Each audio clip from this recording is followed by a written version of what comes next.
Thank you, Sri Ujjwal, Deorao, Nikam. I rise to speak on the electoral reforms. And indeed, I would like to thank the Honourable Chairman, Honourable Leader of the House and the Honourable Parliamentary Affairs Minister for their magnanimity in allowing a discussion on the electoral roll.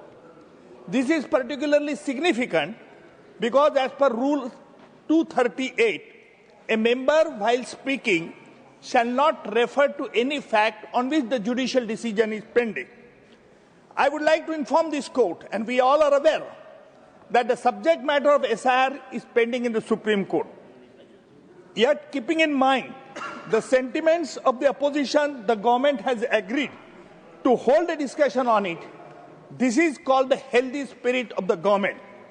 Sir, over the past decade, under the dynamic leadership of our Honourable Prime Minister, Sri Narendra Modi ji, our country has undertaken a transformative journey marked by the transparency, accountability, and an unwavering commitment to the rule of law. SIR is another significant step in this ongoing process. Sir, having spent more than 4 decades in the legal profession and having observed the justice system very closely, I can say with full responsibility that the electoral reforms like SIR addresses several long-standing procedural gaps that have often led to ambiguity, delays, and inconsistency. We are discussing on electoral reform. But let's be brutally honest, this discussion coming from the benches opposite reeks of hypocrisy. The opposition, Congress, when was ruling, they were in power, they treated the electoral reform reports not as a blueprints for action, but as a coaster for their evening tea.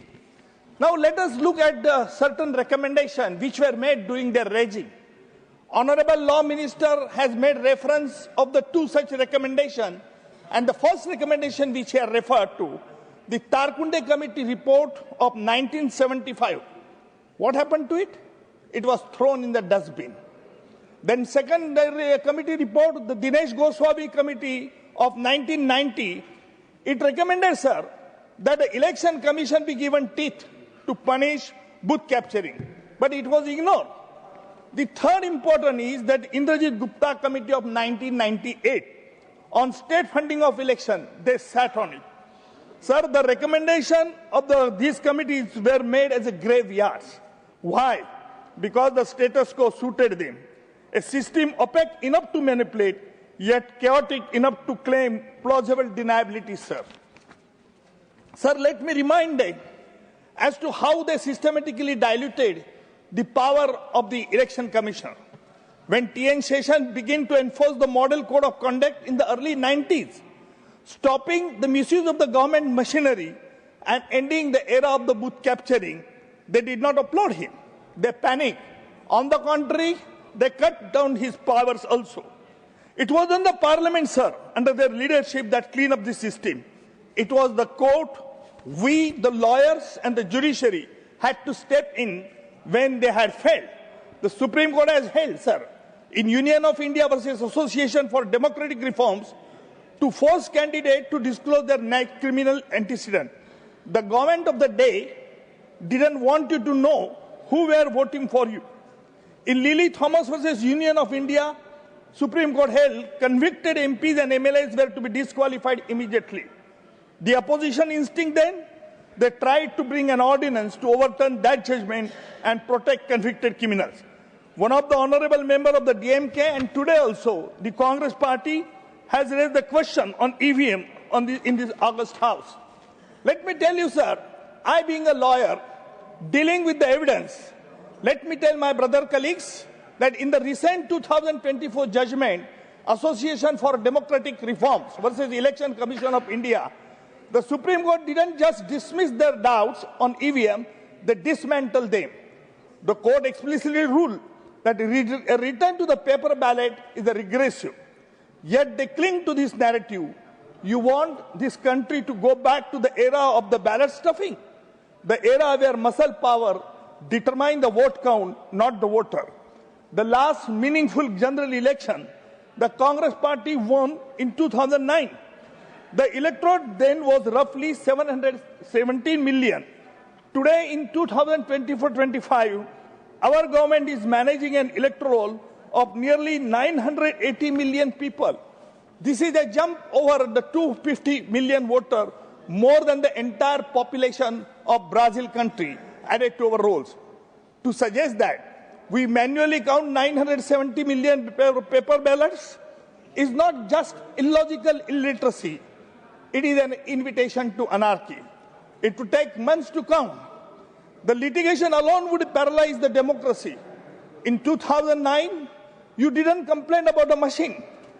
You complain now because the machines are recording a verdict you do not like. Honorable Chairman, the government today acts on the Law Commission 178th report. The government wants one nation, one election to streamline this very scale. Government is digitizing the process to remove duplicate voters, ghost voters that opposition relied on for the decade. An accurate roll, we know, is the basic foundation of the Constitution. Section 21 of the Representation of People Act, which authorizes the Election Commission to undertake special revision of votes. This revision has many advantages. I don't want to quote again. Many speakers have already said like. In this process, millions of the grassroots government personnel are involved. If they start questioning the electoral process, then we are, sir, questioning the integrity of the million of the government servant. Clean electoral roll, increase public trust, enhance fairness, and significantly reduce opportunity for manipulation of misuse. I would therefore say, sir, the SIR is serving as a surgical strike against bogus and duplicate beneficiaries who have been looting government schemes like PM Kisan Yojana, as well as the Ayushman Bharat Ujjwal scheme, and the state, so many other agencies, Yojana. The opposition parties are questioning the efficacy of this intensive revision. They are deliberately sparing fear by branding SIR as a vote chori. This is their attempt to undermine the trust in the Election Commission. Their fake narrative is not based on the evidence, but on political insecurity that they are anticipating losing election. Sir, one of the top leaders of the TMC party said, and I quote, "Earlier revision of electoral roll used to take years. Then now, how such process has been completed within the stipulated time," unquote. Honorable sir, they have forgotten that this government is of Modi ji's BJP-led NDA government. Our Prime Minister, Shri Narendra Modi ji, has always said, "Janamata hi sarvopari hai." And now, sir, I would like to invite your attention to refer one to unstart question number 4581, dated 7 December 2010. On this date, the UPA government's Minister of State, Home Affairs, while replying to the unstart question 4581, had stated that, and I quote, "There are reports of foreign nationals from neighboring countries, including Bangladesh, having entered the country without valid travel document. Certain instances of some illegal immigrants having obtained voter identity cards, ration card, and driving license through fraudulent means have been reported. Violation of law and involvement in illegal activity by the foreign nationals cannot be ruled out. A revised procedure for detection and deportation of illegal Bangladesh immigrants include sending back them and therefore the illegal immigrants who are intercepted at the border while entering India unauthorizedly," unquote. Sir, these are not the words of mine. These are the clear admission of the party who is now opposing today of the infiltrators who got the right to vote in this country. Now you are opposing SIR. Why? Because it doesn't suit to you. The Election Commission has an authority to assess citizenship for the purpose of the registration electoral. Indian citizenship is one of the constitutional mandatory requirements under Article 326 for entry into the voters list. The Aadhaar card is not a proof of citizenship or residence. This is clearly mentioned in Section 9 of the Aadhaar Act. The Supreme Court has ruled the same in the many times. Sir, I come from Maharashtra, where Kavi Bhushan in his verse sings the glory of the war that Chhatrapati Shivaji Maharaj fought against the external powers. He said, Tej tam ansam par, kan jimi kaus par, tyom mlench bas par, ser siv raja. It means, sir, that Chhatrapati Shivaji Maharaj, 1 minute, sir, was like a lion who prevailed over the barbaric foreigners. Today, Shivaji Maharaj is not among us, but his values are with us. Hence, how can we allow these illegal immigrants to come here and have a voter ID? How can such person get the benefit of the welfare scheme at the cost of we taxpayer? Why they are making hue and cry? I would like to remind them, सरहदें बना लिए हैं और भूल बैठे हैं, ये जमी किसकी है, ये हमारी है, आसमां किसका है, हमारा है. In the 2014, the assembly elections were held simultaneously in Jharkhand and the Maharashtra. Here I would like to illustrate to you the double standard. The NDA government got a brute majority in Maharashtra, whereas in Jharkhand, the India Alliance government was formed. In Maharashtra, they alleged that election had been stolen, while in Jharkhand, it was held as a victor democracy. Dhanyavad. In English, they are saying, you cannot have the cake and eat over. Now they are alleging there are multiple voter register. दो नावों में सवार नहीं हुआ जाता. With this, Your Honor, thank you very much. धन्यवाद. श्री